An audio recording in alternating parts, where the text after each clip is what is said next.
Hi, what you guys are about to hear today is a um, excerpt from a conversation that I had with Adenike Adegbite, who is a client relations expert. Now, the reason why I'm making this prologue, this is a prologue or preview or pre something, I mean, depending on those of you who are much better than I am in English, I'm sure you know what the proper word is. So the reason why I'm making this is because in the episode that follows this, there were a couple of errors that I made in relaying the conversation that we had. So I'm just putting this up ahead of time to factually correct the errors that will follow from the me relaying the conversation that I had with Adenike. So one of the things that I got wrong was that I mentioned that she was from Ijebu, but I got that wrong. Actually, she is from Ondo State, but her parents live in Ijebu Ode, so that's one thing I got wrong. Then, okay, I've since chatted with her after putting up the first part of the episode, and she said she liked the episode and she liked that it was she liked the humor that it came across, and well, I'm glad she saw it that way. But I also hope that those of you who are going to listen to the audio that follows after this, I hope you're able to appreciate the humor, especially since I said I wasn't going to endorse her ministerial bid if she ever decides to go into politics. And yeah, so of course she protested her innocence that she did indeed go through NYSE, that's the Nigerian Youth Service Corps. That's for those of us listening to the episode who are non Nigerians. So I just want to point that out. She actually did do her NYSC. So that whole thing about ministerial appointment and not serving the fatherland and all that, that was just some playful banter between me and her. Then let's see what else. Okay, and then finally, there was something that I mentioned in the episode about male sexual enhancement products. Now, just to make it clear, she doesn't have any clients that she's working on who are in that space. So, the part of the episode where I made reference to that male sexual enhancement products was actually um, a a client of mine. Okay, well, not a client yet, but hopefully someone to be a client in the future. Someone that I'm currently trying to put together a proposal for about selling those kinds of products. Now, I can't remember what I used that particular client to illustrate, but I want to point that out that that is not one of her clients. That actually is one of my clients because the business that Adenike is involved in is the firm that she works for. They focus mostly on in the medical space, and they do electronic medical records. They do personnel software. They do inventory tracking software and those sorts of things. So that's the reason why I'm making this episode, just to, or rather, this rejoinder or this prologue or this whatever it is, just to clarify those issues. So yeah, she's not from Ijebode. She's from Ondo State. Sorry, one more thing. I'm scrolling through the messages right now. She actually did serve the NYSC, so that part is just playful banter. Then let's see what else. Ijebode, NYSC. What else? Okay, and she doesn't have any clients that deal in male sexual enhancement products. So that is actually one of my clients, and I was using it to illustrate some purpose and even though I can't remember it off the top of my head now, I'm sure that you find it actually to be illustrative because lots of business development principles were discussed between us, and you will hear about some of them in the episode. And then, well, although most of it was about client relation matters and customer relationship matters and things of that nature. So, thank you very much for listening to the show. I'll let you guys get on with the episode. Hello and welcome to the show. Recently, I spoke to the lovely Adenike Adegbite. She is a client relations expert. She is based out of Lagos, although she's originally from Ijebu Ode. And we had, sorry, is that Ijebu Ode or Ode? Anyway, I'm not Yoruba, so forgive my pronunciations.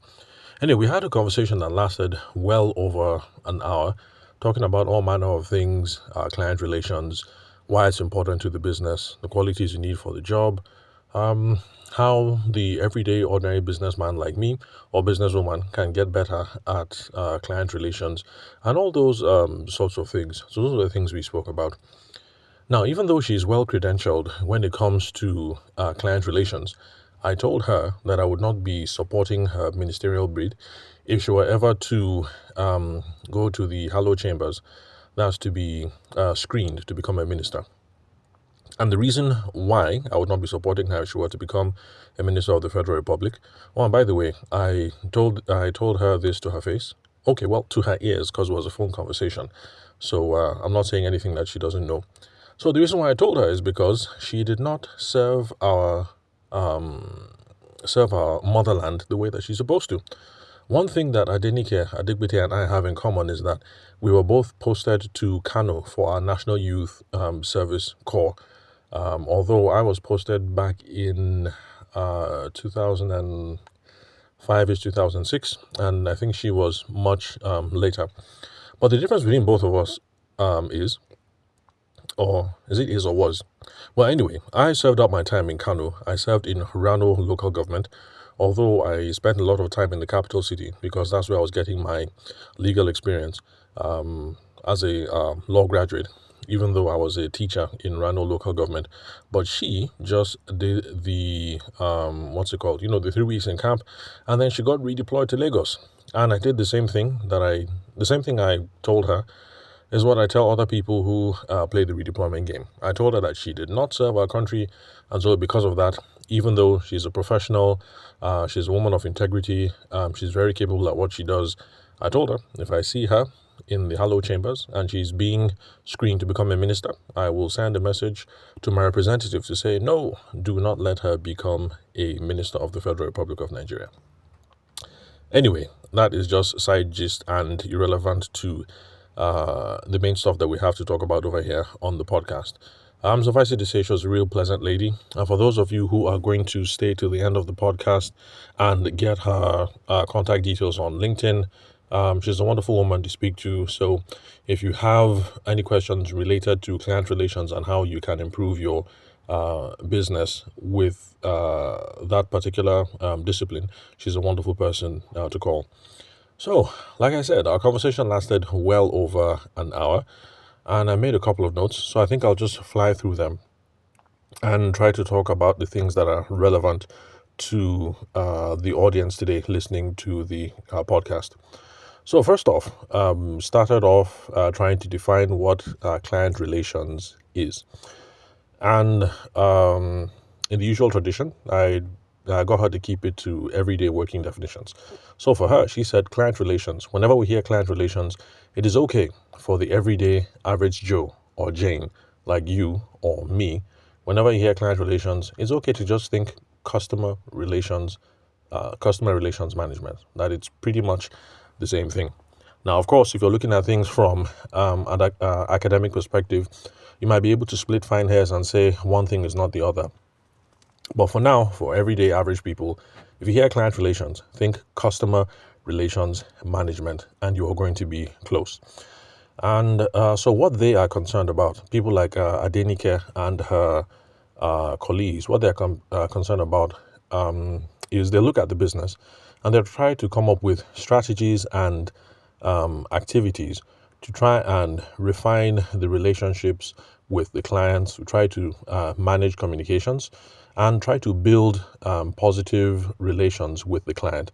Now, the goal of all this, refining the relationships, managing communications, trying to make sure that the relationship is positive. The whole point of all this is to make sure that the customer remains with the business for the long term, for the long haul, and also to get loyalty from the customer.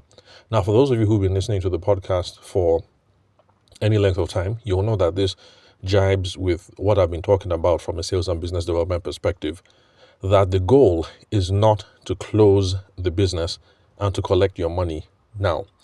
The goal is to make sure that you close the business, you collect your money, you take a profit, but then you get the person to come back and buy again, and also bring their friends, their family members, their colleagues, whatever, to come and do business with you, because it is good to make a profit now, but you're going to make a killing if you can maximize the commercial prospects of the relationship over the long term. So if somebody does business with you today and your profit margin is 100K, then yes, it is nice to rejoice that you have gotten 100,000 naira. Call up your pastor, pay your tithe, go to church, do your Thanksgiving, take your wife out, or, buy your boyfriend a pair of boxers, whatever it is, celebrate. But then the real profit is going to come when that person who bought today and gave you 100,000 naira profit, the real profit is going to come if the person buys from you 2 or 3 times this year, 5 times next year, and maybe next year the person brings their spouse to buy from you, and maybe a few church members, and maybe a few colleagues from work. So that is where the real profit is going to come from. So you can see that there's a marriage between sales and business development, which is my area of specialty, and client relations, which is Adenike Adegbite's area of specialty. So we are professionals that work hand in hand very well. And you can see that our goals are the same: long-term loyalty, long-term relationships, positive relationships, strategic partnerships, alignments, whatever it is you want to call it. And so that is the reason why I had the conversation with the lovely Adenike Adegbite, so that you guys can see why sales and business development is a useful skill to have, because it has skills that translate into other areas of the business as well. And then plus, I want to show you that if you're trying to build your business and you don't think it's time to reach out to a sales specialist, these are the other people that you can turn to for now for positive results in the business. So like I said, client relations, customer relationship management, making sure that there are positive relationships, long-term loyalty, all of that jazz. It's important because it profits the business and it profits the sales long term. Although she tried to stress that it's not just about the money, because they're trying to build connections, they're trying to build relationship, they're trying to build trust. But I was able to bring it back to the money at the end of the day. That yes, we like to build connections, we like to build relationships, we like to build trust. And in her own case, that's for the company that she works for. Chilling with her boss and with her superiors, they've been able to see how, I can't remember, it was 100 million or something like that, but a huge chunk of money anyway, how that was able to come into the business through referrals. So yes, let us not be, what's that word? Materialistic. Is it materialistic? Let's not have this whole thing that whenever you see people, you see Naira and Kobo. So let's say everybody who comes into the business gives you a profit margin of 100 grand. So don't become the person who every time you see somebody walk by, you're thinking 100K. If you see 2 people walk by, you're thinking 200K. If 5 people walk into your store, you're thinking 500K. So that's not the way to think about our customers.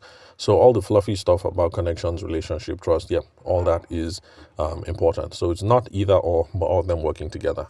Now, I also wanted to know the qualities that are necessary for people to be involved in client relations. Just in case there are 1 or 2 of you listening to the podcast who think I'd like to get involved in this kind of work in the future, or maybe you have a business, you're struggling, and you think, you know what, if I hire a client relations manager, a customer relations manager, then this will solve my problems. Now, you need to know the kind of person that you need to hire. And I'm glad I asked this question because she dispelled one of the assumptions that I had. And she pointed out that it's not necessarily client relations people, client support people, customer relationship manager, client relation. There's not necessarily people with that title that we have to pay attention to all the time. She says we need to pay attention to anyone, and absolutely anyone, who has customer facing functions, either directly or indirectly. So yes, it is nice to hire a client relations manager, but you should also be paying attention to your sales team, because your sales team, they have interactions with customers directly over the phone. They go to the person's office, they go to their homes, they send emails. So your salespeople, they need to have training in client relations. She also says customer support people, the people who answer the phone to say, whenever people are angry, you need to train those people as well, because they have customer facing functions. They interface with the customers directly. She also said your security detail and your receptionists also serve as the face of the organization. And so it means a lot if you're trying to create a high touch kind of brand and then people come and your security guard is dressed like a riffraff or has poor people skills or maybe poor hygiene, poor sanitation, those sorts of things. So she said all these things are important. So,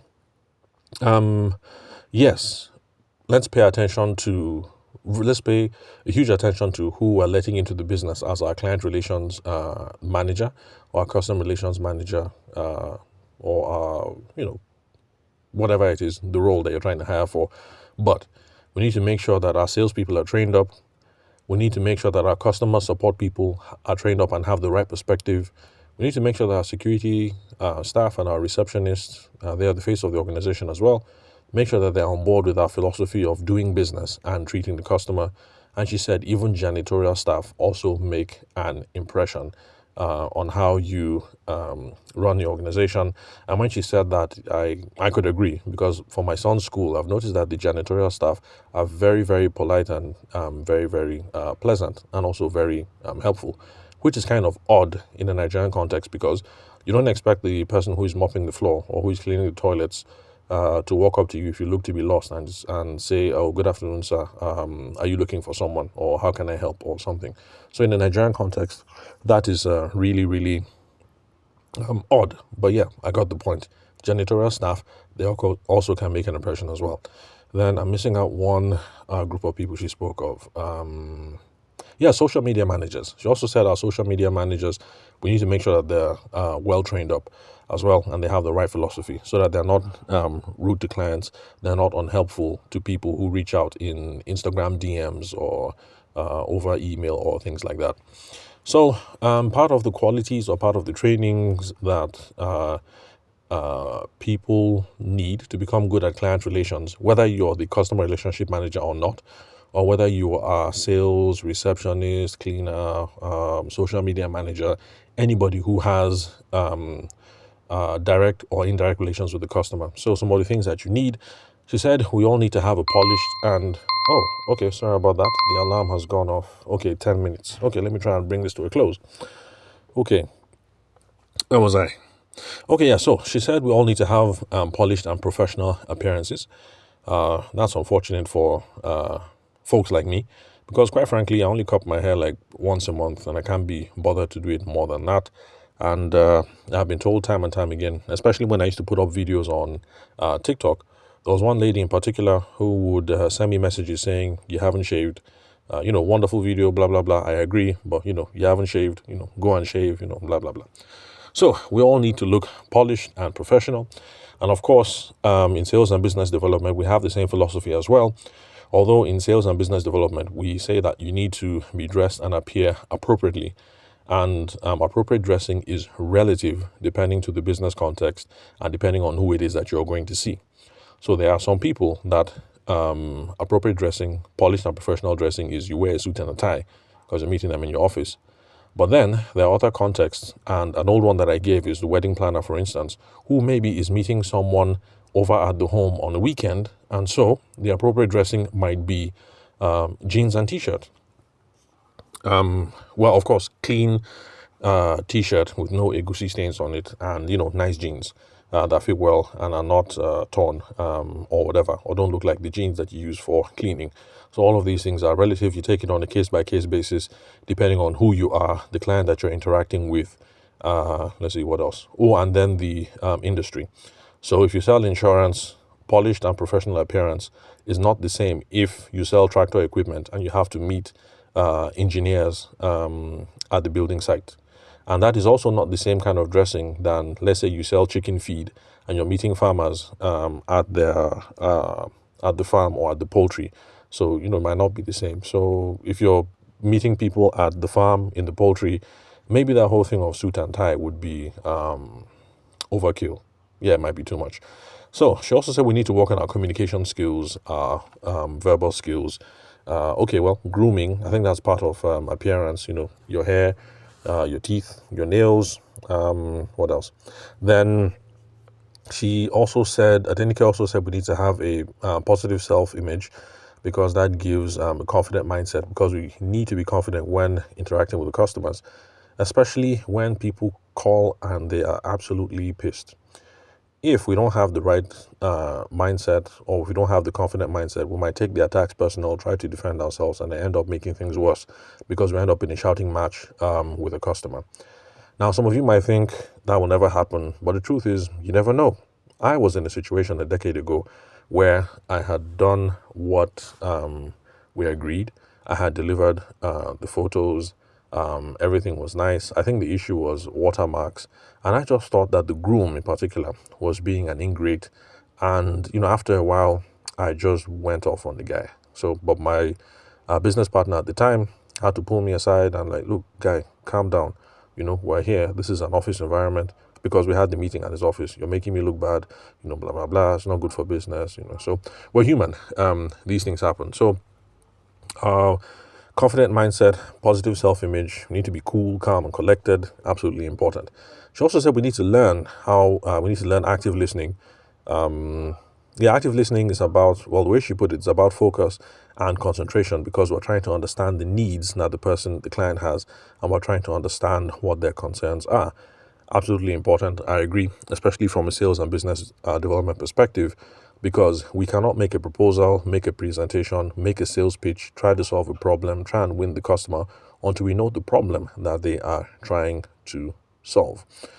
Back to the agri space. If somebody is buying chickens because he wants to buy it for slaughter, then I guess any kind of chicken will do.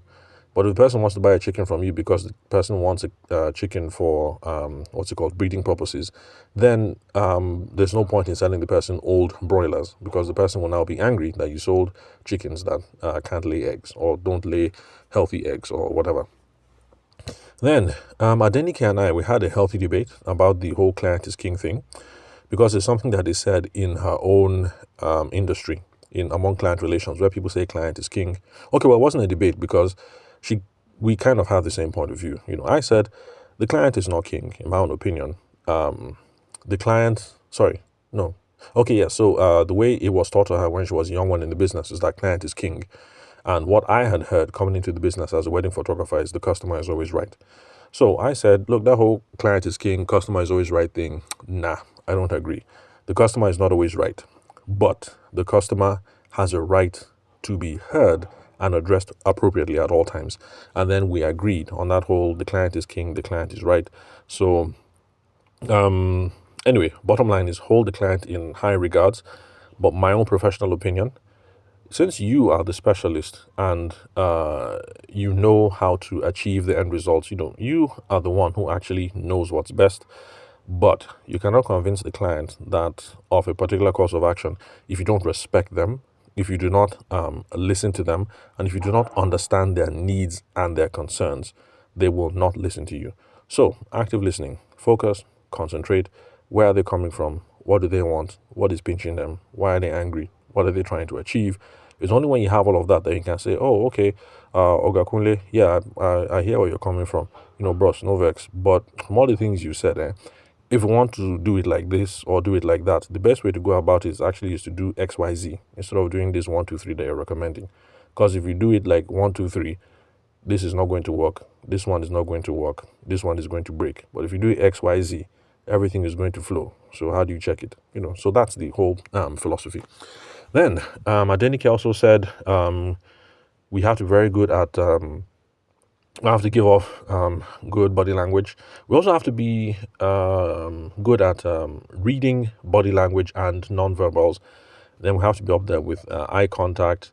One thing I forgot to say to her, but let me just say over here on the podcast is, especially since we are learning all these business principles from Western countries, we need to understand that good body language and eye contact, these are contextual things, and it depends on the cultural context in which you operate.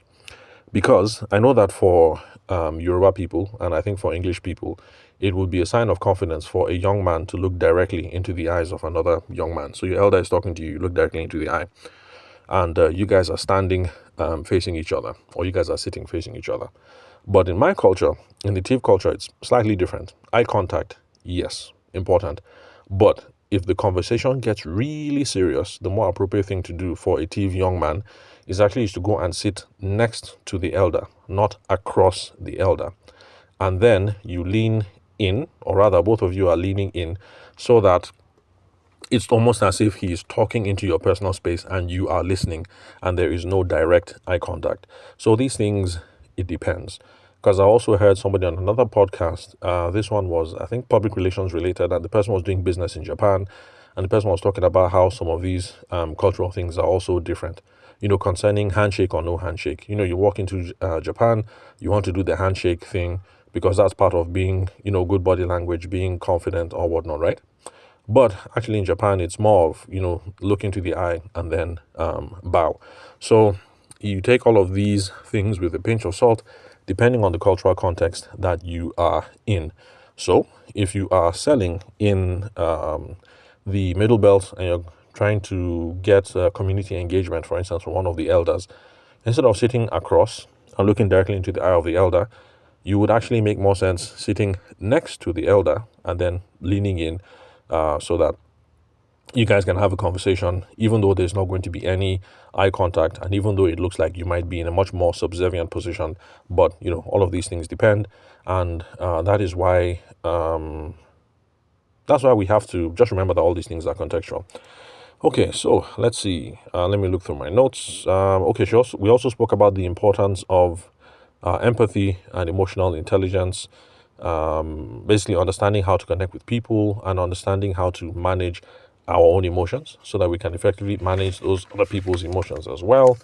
If you don't believe that these things are important, then remember the story I was telling you guys about when 10 years ago I thought I was dealing with an ingrate of a client, a groom, and I just went off on the guy because I thought, look, this guy's an ingrate and he's taking the piss. So I decided to let him have it. Oh, no, don't worry. I didn't smack him or anything. Okay, yeah. Anyway, let me just stop there before I ruin you guys' impressions of me. Then, Adenike also, let's see. It's quite a lot here because, like I said, we spoke for more than an hour. Okay, a proactive problem-solving skills. Yes, so we need somebody who has proactive problem skills. People who just sit down and listen and say, okay, man, I've heard you. What do you want me to do? I mean, that is not very helpful. If I call you and I'm angry because this thing broke, it is not, it's going to be very annoying to have the other person at the phone and you can tell that the other person is just taking down notes and the person is not coming up with any helpful solutions. So I'm calling you with a problem and it's now up to me to solve the problem. So we need people who are proactive in customer facing functions, who have some common sense when it comes to relationship building and networking. She also says attention to detail is critical. And yes, it is, especially when you're dealing with situations where things have gone wrong. And then she also spoke about the need for preparing ahead when you have meetings. Absolutely important, because there are some people who just react all the time when it comes to business meetings and things like that. But she says we have to anticipate. Let's think about it. Where are we going? Who are we meeting? What are the kind of questions that they might ask? What are we going to say if they say this, if they say that? So it's good to plan on all these sorts of things. And then she says that from a professional point of view, as a client relations expert, she said it is okay to tell a client, I will get back to you. That is also something that I endorse as a sales and business development professional. It's okay to say, you know what, that's a good question. I don't know the answer right now, but Jennifer back in the office, yeah, she's a specialist in this sort of thing. Let me get back to you. Or you can say, oh, madam, you know what you said now makes a lot of sense. I'm coming. Let me just step outside. Let me call Jennifer sharp. She'll give me the information. So can you give me 5 minutes? And then you step out and make the call. So it's okay to say, I'll get back to you. Don't feel like if you say, I'll get back to you, you're putting yourself in a lesser situation. I don't feel as if you are ruining the, professional reputation and the credibility that you've been trying to build so far. So between Adenike and I, we both agree and endorse that it's okay to tell the client, I'll get back to you. You don't have to use those exact words. You can say it in whichever way that comes natural to you. Then, let's see. What else? Oh, okay, some interesting things that I noticed during the conversation. The company that she works for, what they sell is they sell EMRs. Those are electrical medical records. She's in the healthcare space. So they sell human resource software, inventory management software, electronic medical record software. So when you go sit in front of your doctor and your doctor is typing away at the keypad, so basically, Adenike's company, those are the sorts of things that they do. And it was also nice to see that she has some responsibility for managing sales because she has account management responsibilities. Now, account management, that's like the second half of sales. Now, remember how I said that the sale is not complete when the customer pays the money and you keep your 100K. But that if the customer comes back and buys again and brings their friends, their family members, and associates to buy from you and they refer to other people, that's the second half. So all the money is made on the second half. So people like Adenike Adegbite, it's people like her that have responsibility for the second half.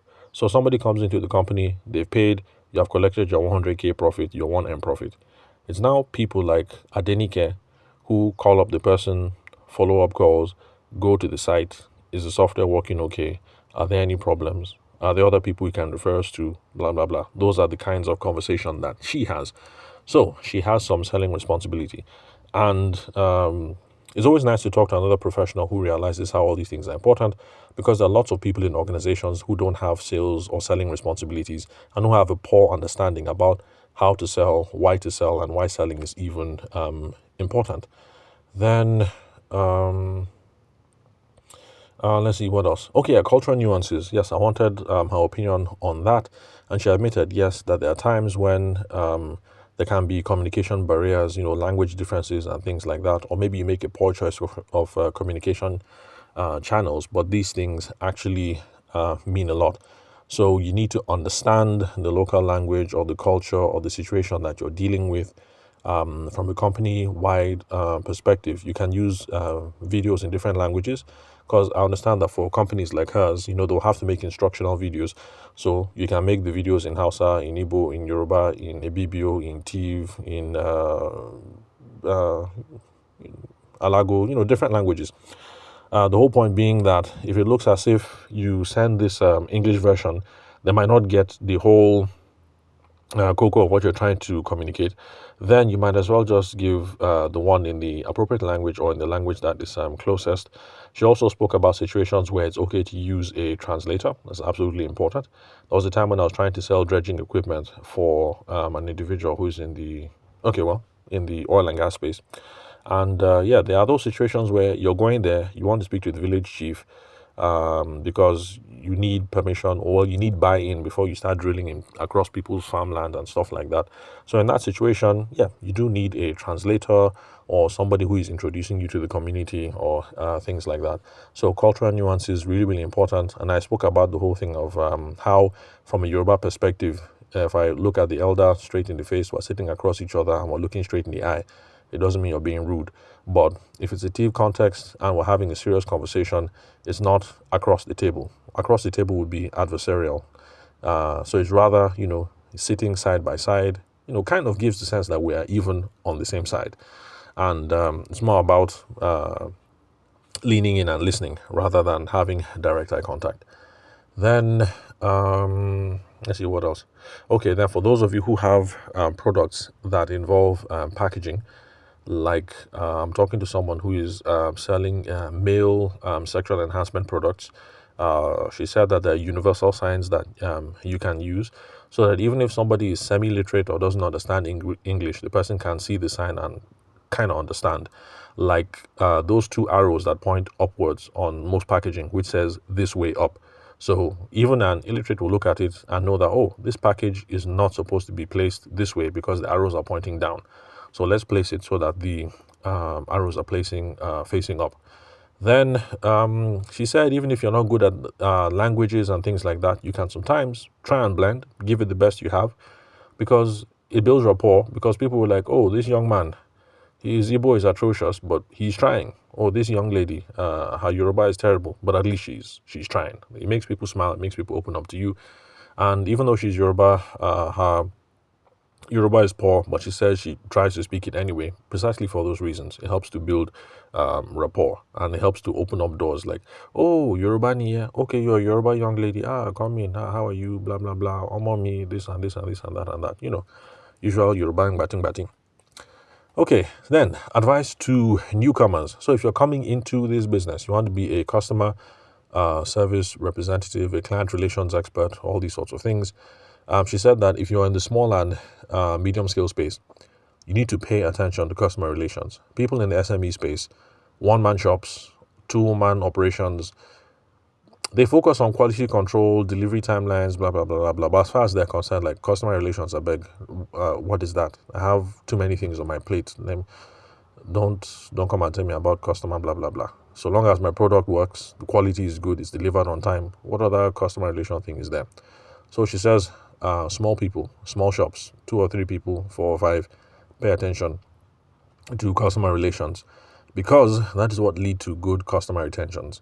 Customer retention is people buying from you again and people coming back, whether they refer or they don't refer. So she says if you get customer relations right, you're going to get customer retention right.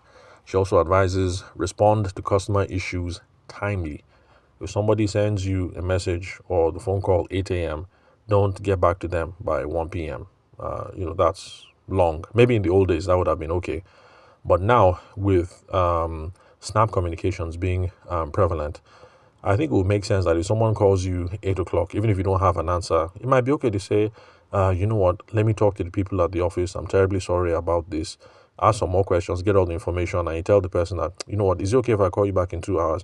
I think that's even better than just ignoring the call and then calling back at 1 or something. Having the conversation, even if you can't resolve it now, and saying, can I call you back in 2 hours? Because you want to talk to your supplier, talk to your salesperson, talk to the person responsible, see what solutions you can come up with. So, timely response. And let people know what you're trying to do to solve the problems. Then, let's see what else.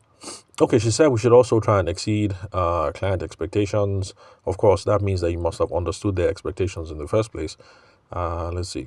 Okay, and then she also emphasized that we should pay attention to cultural sensitivities.